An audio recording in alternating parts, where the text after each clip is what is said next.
Ito yung problema kapag matagal ka na sa ibang bansa. Alam mo yung pakiramdam na matagal ka nang nasa ibang bansa. Sa una lagi mo iniisip, balang araw uuwi rin ako. Pero habang tumatagal, napapansin mo, parang mas lalong nagiging mahirap umuwi. Hindi dahil sa ayaw mo, pero kasi nagbago ka na. Lumawak na yung pananaw mo sa mundo.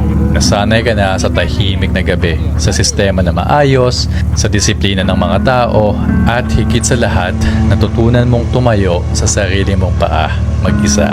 Tapos pag uwi mo sa Pilipinas, parang biglang bumagal ang oras. Parang walang masyadong nagbago. Same na kanto, same na chismisan, same na problema, pero ikaw, iba ka na. Hindi mo na mahanap yung dating sarili mo doon. Yung bahay na dati mong tinuturing na home, parang hindi na ganoon ka-komportable. At minsan napapatanong ka, ako ba yung nagbago o sila yung naiwan? Pero alam mo, hindi mo kailangan masamain yung pagbabago mo. Kasi yan ang bunga ng pinaghirapan mo, ng mga panahong tiniis mo ang lungkot, pagod at homesickness. Hindi ka lang basta umalis. Naging mas matatag ka, mas marunong, mas ikaw. At kahit gaano ka nakatagal sa ibang bansa, kahit parang hindi mo na mahanap ang home sa dati mong lugar, tandaan mo, hindi naman laging lugar ang tahanan.